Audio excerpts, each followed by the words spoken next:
এতগুলা ব্যবসায়িক ভাইয়েরা আছেন, আপনারা এই ওয়াজটা শোনেন।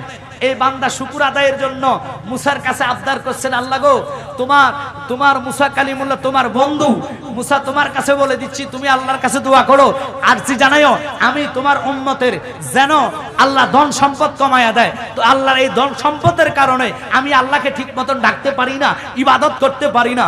আল্লাহু আকবার বলেন। পৃথিবীতে এরকম কোন বান্দা নাই যে ধন সম্পদ উল্টা কমার জন্য চাইবে। যে যদি 10 টাকার মালিক হয় সে চেষ্টা করে 20 টাকার মালিক হওয়ার জন্য, ঠিক কিনা? কেউ যদি 20 টাকার মালিক হয় 30 টাকা মালিক হওয়ার জন্য চায়। কেউ যদি গাড়ি একটার মালিক হয় আরেকটার মালিকের চিন্তা করে। কেউ যদি সিটি পার্কের মালিক হয় উনি চায় এরকম সিটি পার্ক আরেকটা হওয়ার জন্য, অথবা চায় প্রাণ কোম্পানি ওনার হওয়ার জন্য। কথা কয় না? ধন সম্পদের দোয়া কেউ করে এরকম আছে? জোরে কোন আছে? মুসা তো আশ্চর্য হইয়া গেলেন, কি রে কি শোনাইলো আমার এই পাগল উম্মতটা। সামনে যাইতে যাইতে যাইতে যাইতে কিছুক্ষণ পরে দেখতেছে আরক পাগলাইয়া কয়, মুসা গো তোমার কাছে আমার অনুরোধ, আমি বড় অসহায়, আমার মা নাই বাবা নাই, আমারে আল্লাহ এমন অভাবে রাখছে, আমার ধন সম্পদ তেমন নাই, তুমি আমার জন্য দোয়া কইরো আল্লাহ যেন আমার ধন সম্পদের মালিক বানাইয়া দেয়। মুসা কালিমুল্লাহ কুহুতুর পাহাড়ে গেল। যাওয়ার পরে মুসা কালিমুল্লাহ কি বলতেছেন, রাব্বি আরনি, আল্লাহ কয় লাম তারানি, মুসা আমারে দেখবা না? আল্লাহ কেন দেখতাম না? তুমি কি খেজুর গাছের মাথা থেকে গলতেছ কথা?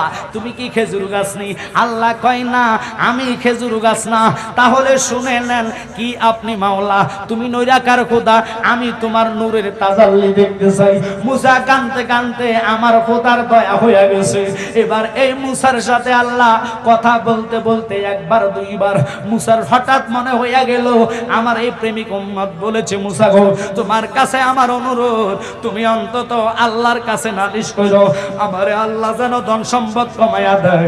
এবার এই মুসা ওই ছেলেটার কথা উঠাইলেন, আল্লাহ মুসা পয়গম্বর আমি তোমার বন্ধু, তোমার কাছে অনুরোধ করলাম, আমার এই উম্মতটা অনুরোধ জানাইছে তুমি তার সম্পদ কমায়া দিতা।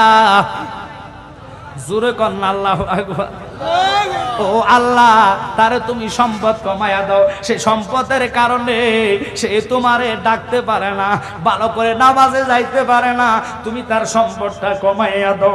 এই কথা বলতে দেরি আল্লাহ কয়, মুসা রে তুমি ওই লোকটারে শুনাইয়া দিও, সে যেন আমার শুকুরানা বন্ধ কইরা দেয়। শুকুর আদায় বন্ধ করলে